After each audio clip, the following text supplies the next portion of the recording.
So it's February, and here in Columbus we typically have pretty cold winters, which honestly can just be kind of drab and gross and depressing. And in the spirit of that, I decided that what I wanted to do today was talk about games that just impart a sense of joy, magic, whimsy, really just good feels all around. And in turn, this entire list of games is only comprised of entries that, again, are just feel-good affairs that are kind of magical in their own right, or just sort of impart a sense of whimsy or contentedness with little to no stress to speak of. And as a natural starting point, the first entry on this list is Disney's Castle of Illusion, starring Mickey Mouse. Now, this is a 2013 remake of a Genesis game that came out way back in 1990, and I think it also had a Master System version and I believe a Game Gear version if I'm remembering correctly. Now, what I did not remember correctly is I thought originally I actually had played this game when I was a kid on the Super Nintendo, but nope, that was actually an entirely different game called Mickey Mania. But in Disney's Castle of Illusion, you'll be playing as Mickey Mouse, obviously, and you're on a mission to rescue Minnie Mouse from the evil witch Miserabelle, who wants to take her youth and beauty. Now, this game is absolutely chock full of colorful level design, and the presentation overall is just super impressive, particularly with the animation, which is probably not a surprise for a Disney game. Although I will say that it put up a slightly tougher challenge than I was expecting for what is ostensibly a platformer that was aimed at children back in the day. Controls are tight and responsive for the most part, and that's a good thing because some of the 2.5D sections can be a little bit brutal unless you've got the timing down perfectly. And it's clear that Mickey is taking some inspiration from Mario here, but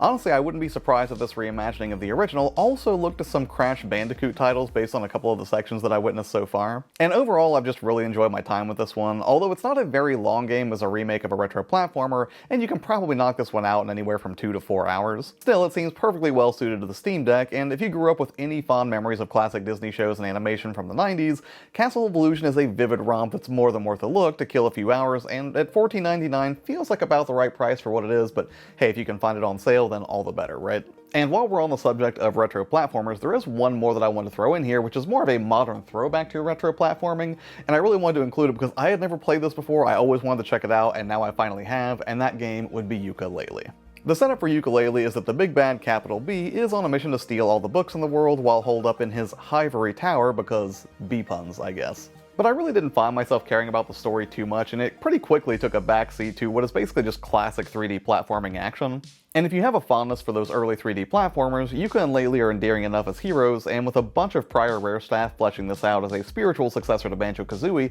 it mostly succeeds. At times it can be a little bit rough, and I definitely had a few issues with the camera, but truthfully the mechanics and worlds are so charming that I was able to overlook most of its shortcomings and just appreciate it for what it is. Again, a colorful homage to the earliest attempts at 3D adventures, rife with cutesy characters and a whole lot of beep speak pushing the narrative forward. Plus, even when it gets rough, you don't really have to worry about losing all of your lives or anything, and checkpoints seem pretty generous. Ultimately, it's fun exploring the different worlds on offer, and there's more than a little bit of tongue-in-cheek humor peppered throughout that you'll probably find endearing, or you may actually find just straight up juvenile, because, to be fair, there is a snake named Trouser. But anyway, Steam Deck performance is butter smooth for this one as well, and if you want a more Pixar-esque adventure, Yooka-Laylee definitely delivers that, although you might want to try its spin-off, Yooka-Laylee and the Impossible Lair, which was better received by critics and, like Mickey, was also a 2.5D platformer. Next up, getting a little bit deeper on the mechanics front, is an RPG that is incredibly colorful and also incredibly approachable, I would say, if you're not somebody who spends a lot of time in that genre, and a lot of that colorful nature is probably because it was created in partnership with Studio Ghibli, or Ghibli, I'm not sure which way is the correct way to pronounce that, and it's a remaster to boot, and that would be Ni no Kuni: Wrath of the White Witch. Now, originally I had this game for the PlayStation 3, and I made a fair amount of progress in it before it got shuffled into my backlog, and then I actually picked it up again for the Nintendo Switch, but honestly, even before this remaster, it was a very much enhanced version of a DS game originally anyways. In Ni no Kuni, you'll play as Oliver, a boy in Motorville, and after a series of events that I won't spoil here, you'll get whisked away to another world where you'll have to do battle with an evil wizard and thwart their dark machinations. The animation, both in gameplay and its cutscenes, is completely incredible, and right from the get-go, it's a warm, inviting world to get lost in. And you'll be lost for a pretty lengthy time considering this is about a 40 to 50 hour adventure. Although I'm sure you'll enjoy every minute of it, taking in a range of colorful over-the-top characters that sport some pretty incredible voice acting to boot. Every facet of Ni no Kuni is overflowing with charm, from its locales to your wizard's companion with its storybook layout and presentation. Gameplay's no slouch either, with some legitimately tough boss battles that had me stumped a couple of times until I really got the hang of its battle system. It's not overly complicated or anything, it just took a little bit of time for me to get used to defending and using my familiar's abilities in combat. but once it all starts to come together, it's definitely an enjoyable romp that sort of feels like you're playing in an oil painting or something. Now, I don't doubt for a second these colors will absolutely pop on an OLED Steam Deck, but even without the benefit of an OLED display, it's a visual feast and stays running at a solid 60 FPS. And speaking of vibrant storybook worlds to get lost in, this next entry was a game that was actually recommended in one of the viewer suggestions videos sometime back by John's Ducks here on the channel, and he had recommended Grow Song of the Evertree. As for the setup, the Evertree from the title is actually a wellspring of life in the cosmos that starts to deteriorate, and it's up to you as an alchemist to put things right in the world. Along with your friends/caretakers, Book and Coppertop, in no time at all you'll be pulling up roots, smashing through rubble, planting seeds, and doing all that you can to restore the state of the Evertree. At its core, it's essentially an adventure crafting game of sorts, although I will say that this is largely a low-stress affair. It definitely has some laugh-out-loud dialogue, and a soothing soundtrack keeps all of the busy work pleasant and enjoyable, plus the sense of progression is pretty fulfilling as well, as you continually unlock new rewards for performing tasks in the world,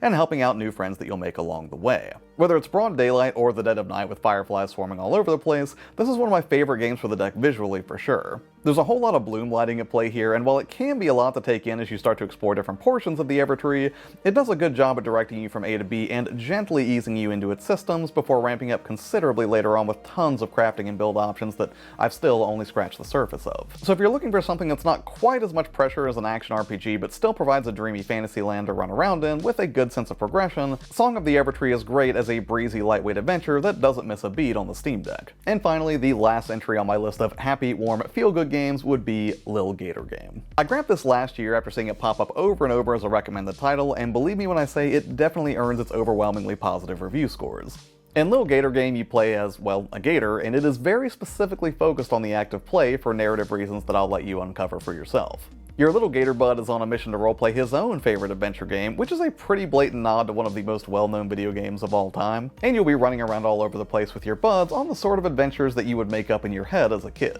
The whole thing's just really charming and imaginative, and whether you're fighting cardboard monsters or sliding down a hill on your pot lid shield, Lil Gator Game is just overflowing with heart and playfulness, and it's just a relaxing little adventure that's sharply written and endlessly endearing. I also really love that they give you the option to just really smooth out the graphics in a very anti-aliased way, or on the complete opposite end of the spectrum, they give you a crunchy setting if you want to make the whole game just look like you're playing an original DS game. If you remember when I featured A Short Hike some time back, that game had the same option, and I love it as much now as I did then. Honestly, it's all pretty lightweight stuff, but that's exactly what I was going for with this video, so yeah, Lil Gator Game more than earns its place on this list. Alright, and that's it for this one. Maybe you live in a tropical climate and don't even think about cold, gross weather like we do here in Columbus, but nonetheless, hopefully you still found one or two games on this list that you think would be enjoyable, at the very least as kind of like palate cleansers between beefier AAA games or something like that. But yeah, what about you? Are there any games that should have been on this list that I did not include? If so, please do let me know in the comments below. As always, thank you so much for your time, take care,